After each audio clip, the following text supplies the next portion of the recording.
Hi, it's Simon from the Dukes. I'm just going to give you a little bit of a picture constructing tutorial. It's going to be based on this one of my paintings. This is a painting of a walkway under Skirton Bridge in Lancaster. It's got lots of perspective, so I just want to show you a relatively quick and easy way of creating perspective in pictures.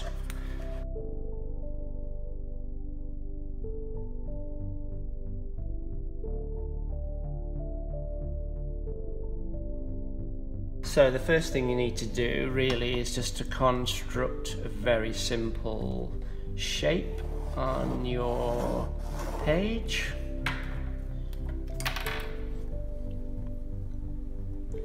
I'm doing this on an easel today, but it's actually easier to do it on the table on a flat surface if you can, so put whichever. So I'm just putting the outside border in quite bold, just so you can see it relatively easily. So this is the actual outer edge of your picture. Okay, so we need to find the center point or the vanishing point, so the middle of the picture. Really straightforward this, it's just corner to corner. Make this quite a fine line, because you don't necessarily want you to be able to see this line. So in the middle of the image now is your vanishing point or center point.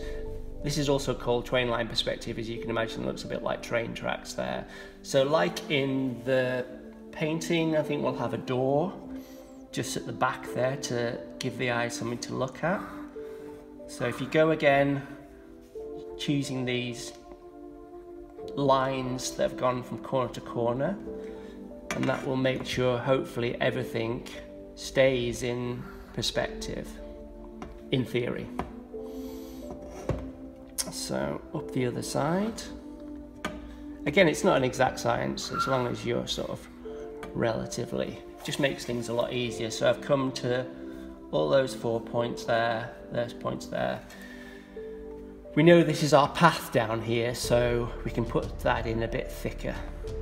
I'm using actually a charcoal pencil, so just a little bit easier to control than a piece of charcoal. So, and again, obviously, it's important at this stage that some of these lines, you can rub them out, because you may not be using them all. So that's our path. So we've got a round roof in the top here. So there's various ways you can do this. You could either, if you've got a compass, you can use that point there and just run circles around the top. But I haven't got a compass today, so I'm just going to use just bits of stuff that I've got hanging around. So I've got a little bit of a pot there. There's some just the arch on top of there. And then we'll move on to a teacup. As long as it's relatively in the middle of the cup and your cup's in the middle of the picture, it should work okay. Again, this is just a guide. All these things as well help the eye to be fooled into believing they're looking into a space that's got perspective, which is basically what perspective is really. It's just on a 2D surface, it's fooling the eye to believe they're looking at a three-dimensional space. So that's a bowl. And the last thing I'm going to use is this metal tray, just to put one on the top. Having one on the top is quite important in a way, because it just creates a kind of almost a boundary to the top of the picture. Okay, that's not looking so bad. I think I'm just going to run these lines down a little bit, just lightly, just so it gives an impression of the sides of this wall. And also I'm just going to put in, this is where the curved roof goes down to the flat of the wall. So hopefully you can see a little bit of perspective happening already. If you just darken up some of the lines as well, it'll help draw the eye over and stuff. That's just the basic construction of our picture today. And what we're going to do now is look for things that will go into the picture in part 2.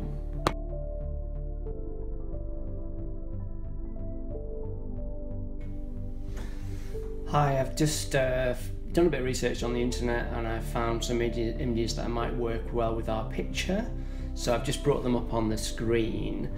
The great thing about having you can do this on a phone or a tablet or a laptop is you've got a backlit image, and all I've got here is a plain bit of A4 paper that I'm just going to sellotape onto the image. This is just a great way of grabbing imagery and stuff that you like and you want a relatively quick and easy way of copying the image. It's just a quick and easy way of getting images off the internet and creating drawings as well. So I know I want this tree in the painting that I'm doing, so I'm just going to do a rough outline of it. It doesn't have to be anything too detailed, it's just going to give us a guide of what we're doing and stuff like that.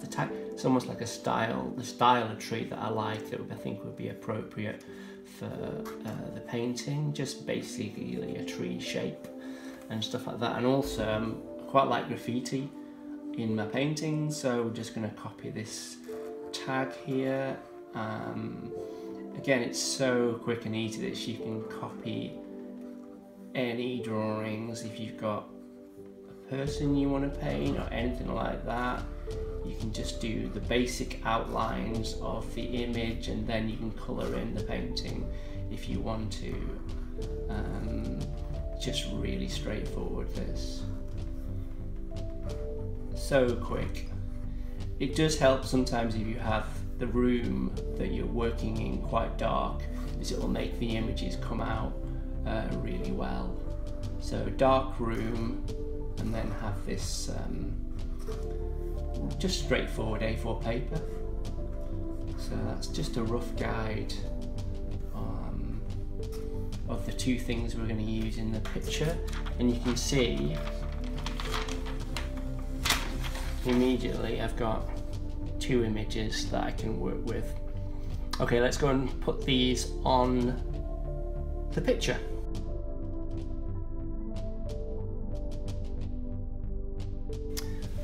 Okay, I've put in some trees and some writing on the left hand side. If you follow these diagonals, so we've got the vanishing point, this diagonal here, you've got those 2 points and the vanishing point and the top of the trees here, you get naturally the trees in perspective. Again, with the lettering, vanishing point, 2 points here from the vanishing point, and the letters recede. The most obvious thing about perspective is that things get smaller. Obviously you've got a bigger trunk, smaller trunk. I've put these lights in the top just to give a little bit more perspective as well. Again, it's things getting smaller as they recede into the distance. Right, let's do some painting. I paint in a very particular way that it's not uncommon in acrylic painting, but I thought it might be helpful just to learn how I paint, and then if it helps anyone else, that's great. So basically, what I've done is, that's my basics colours: yellows, reds, browns, blacks, blues and greens, and a lot of white. What I tend to do is use the white as a base colour, and then I just nick a tiny bit of pigment and run that into the white. I'll give you an example. So if we get a little bit of the green and start running it into that, I tend to just, for me, it's a lot better control. So if you start to put the colours straight on without mixing them into the white, I find that they go on too bold, and starting with a sort of paler colour can help you control the painting. So let's see how that looks. So if I start putting the tree in, just basically sketching it out, you can see that's quite a pale colour, but that's good in a way, because if I need to put any highlights on, I can put some highlights on later. Okay. Right. Let's do the trunk. Again, very similar process. tiny bit of brown and run that into the white. Okay, that's one trunk, and that's another. Let's use that brown to come down like this. Sometimes when you're in a certain colour, it makes as much sense to stick with a certain area, and I might put a little bit more detail on that tree, put a little bit more feature on there. Okay, I've changed the graffiti on the left hand side to the Dukes. I thought that might be a bit more appropriate because that's where we are. Again, I'm going to get some red and run it into the white, just so it's probably going to be too pale to start with, but at least I'd rather have it too pale, and then I kind of can control what I'm doing. It's easier to go from pale to darker than the other way around. So let's do the Dukes. Again, this should be in spray paint really, but we're not doing that today. Okay.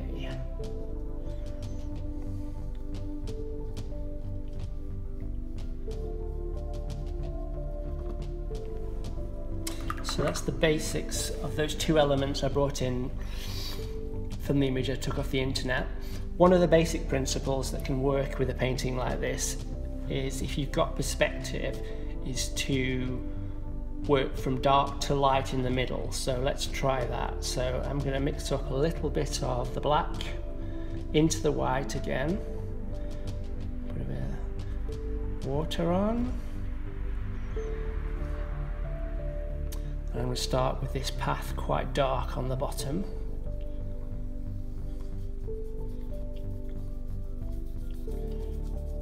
Again, there's no hard and fast rules about this, it's just whatever makes sense to you at the time. It's your picture, it's your world. So what I'm doing here, I'm just working wet on wet, so I'm kind of working very fast before things have a chance to dry, and I'm running at the minute the white into the darkish black grey I've got, and I'm just running it to the end and sort of making it come down here. That's not looking too bad. Right, in my picture we had a yellowy brown roof, so similar principle. Start very dark in the corners, and hopefully it'll recede better in the middle, being lighter.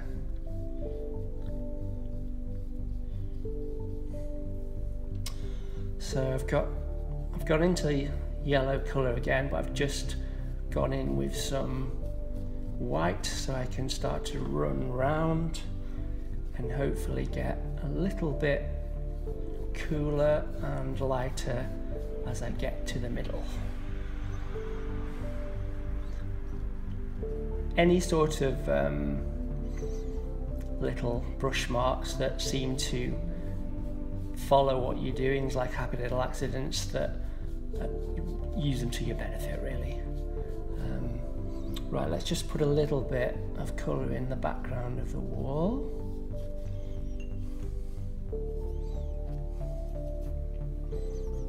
Again, trying to work darker colours into the foreground and making it lighter in the background.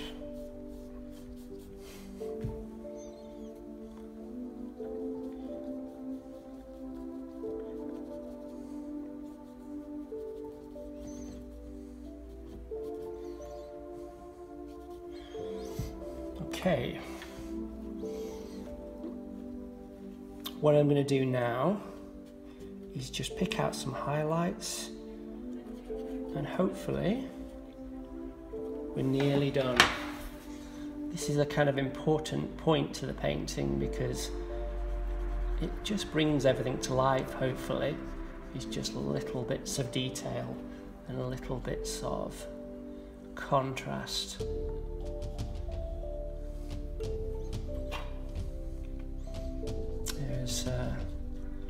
There's happy little trees and the lights. Again, this space could be anything. At this, you know, it's a kind of walkway at the minute, but could be any kind of architectural space.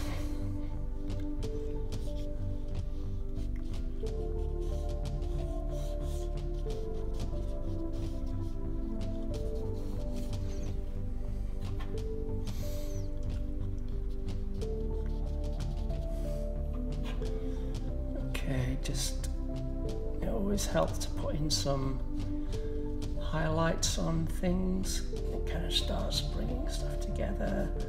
I've lost some of these circular lines, so I'll put those back in. Better make the dukes a bit more strong.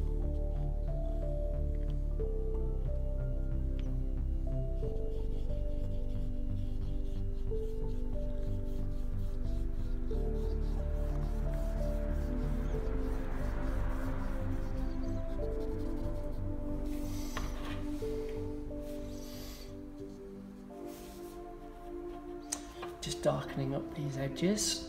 Hopefully it'll make it come out a little bit better.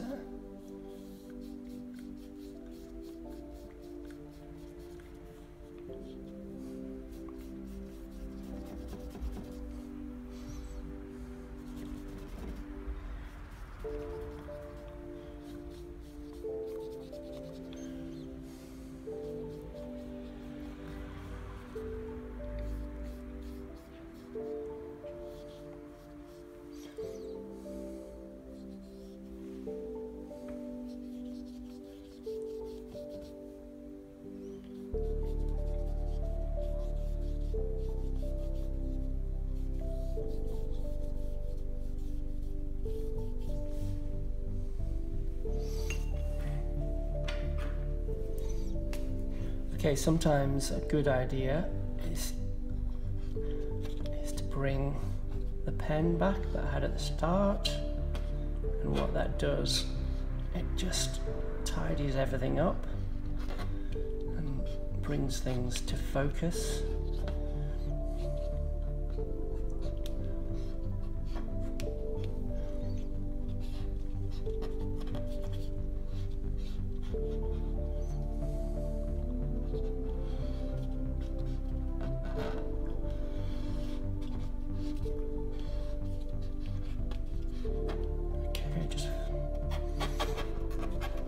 These happy little trees.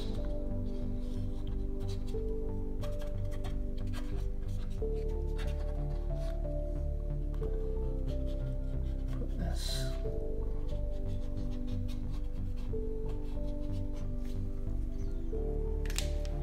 Okay, last thing to do is always a picture to sign it. Thanks for watching.